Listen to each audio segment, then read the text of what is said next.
Yeah, you got the Trojans in Boulder against Colorado. Who is USC? Well, they're 4-0. USC is Caleb Williams and his Heisman Trophy. Big boy running backs, Marshawn Lloyd and Austin Jones. Big play offense.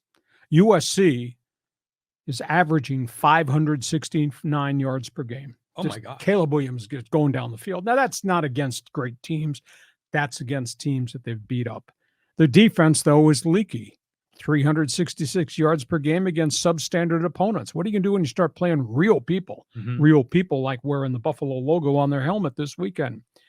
Caleb's got 1,200 yards passing in 4 games. Lloyd and Jones are both averaging 8 yards per carry for USC. Their top 3 wide receivers, Taj Washington, Brendan Reed, Zach Branch, 15 yards per catch. So when they get the ball, they go down the field and they score. The defense is, I think, still challenged. I'm not a big fan of the defensive coordinator, Zach Branch. Trojans' pass defense is giving up almost 240 yards per game, and now they're going to face Shadur Sanders. Big question for Colorado physically. How are they after getting battered at Oregon? Bigger question, they're going to face somebody that's got phenomenal offensive speed. Can CU's defense control what USC is doing with the football? And then how does Colorado's offensive front, defensive front hold up? Because that's really become the weakest link on their team. Can they protect Shadur Sanders? Can they stop the run? Because Lloyd and Jones can pound the football. And how beat up are they physically? And where are they emotionally after what happened? You know, I maintain you can only go to the well so many times emotionally to crank players up. You know, and they really had to amp it up to beat Colorado State, which was a hell of a war. And then they had to amp it up to go face Oregon, and boy, they got trashed there. And obviously, they had a really tough game to start this whole thing against TCU, and they wound up winning that. So how many times can Deion Sanders push that button and have his players respond? And what happens if they get smoked again this week? Well, I think there's a chance that they're going to have some trouble here. I mean, you could argue that SC is better than Oregon. So this is going to be a tough game, even at home in Colorado. But, you know, I saw one of the last pressers that Deion Sanders did, and he gave high praise to Lincoln Riley. And Lincoln Riley just gave high praise to Neon Deion. It's the first coach that's not denounced Deion for any or all reasons, because all those other guys they played. I will say this. I think Deion Sanders has been good for college football. I think he has just single-handedly brought unbelievable interest back to the televising of games along the way. So that's been really positive. Now, whether or not he's done it the right way, every coach you talk to has a much different opinion along the way as to what he's done. But I will say this, that Deion has credited Lincoln Riley for the rejuvenation of the Trojan program. And then at the same time, Lincoln Riley was just really positive about Neon Deion turning around a moribund CU program and, you know, revitalizing Colorado football from what they were at 1-11. And again, Lincoln Riley's the first of any of these coaches before they played their games against Colorado that said positive things, because everybody else, from Matt Rule ripping him about the transfer portal to what happened with the Colorado State coach saying, take off your sunglasses and respect the game, will you? Obviously, what happened Dan Lanning did as he ran up the score at the University of Oregon. Everybody else has kind of shown disdain towards Neon Deion. And here Lincoln Riley spoke very positively about Coach Prime, and he did the same. That being said, John, it might be 56-21 this weekend, because I just think there's way too much USC firepower compared to what CU can put on the field. And I worry just about the mental wear and tear and the physical wear and tear, because Colorado looked like they were a really beat-up team. Yeah, wow. Well, first of all, apologies. We're back online. John Hopkins is saying that we lost sound. But can you hear us? If you can hear us, type in the live stream that you can hear us or not. That way, at least I can figure out what's going on. And we lost all of our live stream questions and fans forum. So if you want to dial back and jump back into the chat room, just give us a mini question. Everybody that was online, like I said, we had a power failure here. This first time it's ever happened in over a year. It was just bizarre. So I'm not sure if okay, he can hear us. Jesse can hear us. So thank you, Jesse.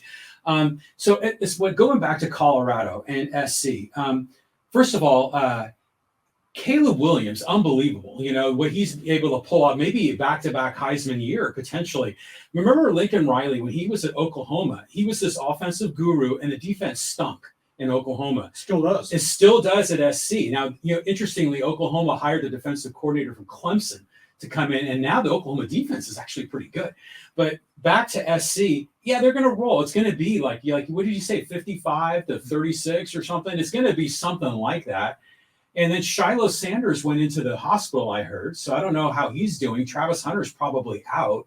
So, I mean, Sugar Sanders is going to be running for his life and hoping he can hit some receivers. Yeah, I just don't know that Colorado right now has got enough athletes, and nobody's going to ambush anybody anymore because everybody's now seeing what CU is running. But that being said, you know, John, once they get through this game on Saturday, the schedule spins differently for Colorado as they move into the Big 12.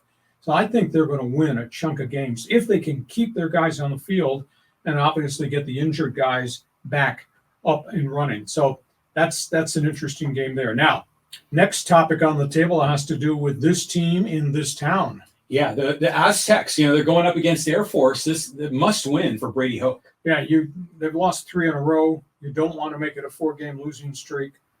I thought they'd be right there with Boise State, and then they just ran out of gas and got killed on chunk plays last Saturday. Now they got to go to Colorado Springs, and we know multiple things. Air Force is going to run the ball and run the ball and run the ball more, and you got to play at altitude, and they play ball control. Air Force leads the country in rushing. Air Force leads the nation in time of possession.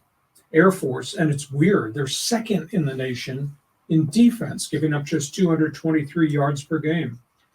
They've got their hands full here. Air Force ran for 400 against San Jose. They're averaging 340 yards per game on the ground.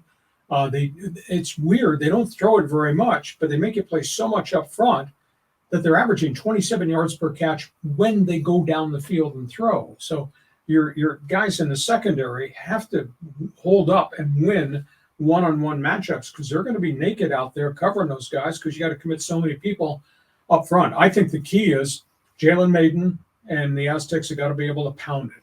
Now, they think they've uncovered a couple of wide receivers plus the tight end. I think they have enough weapons to get on Air Force early. If they can make it 14-0 early, that's a big hill for Air Force to climb. They have to put 8 guys in the box. They're going to have to blitz the gaps. That's how you slow down that offense that Air Force runs at you. And they're just going to be physical as hell at the line of scrimmage because Air Force is physical as hell running it. And then you got the altitude, and Brady Hoke did not want to talk about it. We don't consider that. Well, it's reality. You're playing at freaking 5,700 feet in Colorado Springs. It's such a great environment. It is such a cool place. I don't know if you've ever been to an Army-Navy game. No. Colorado Springs is kind of just like that.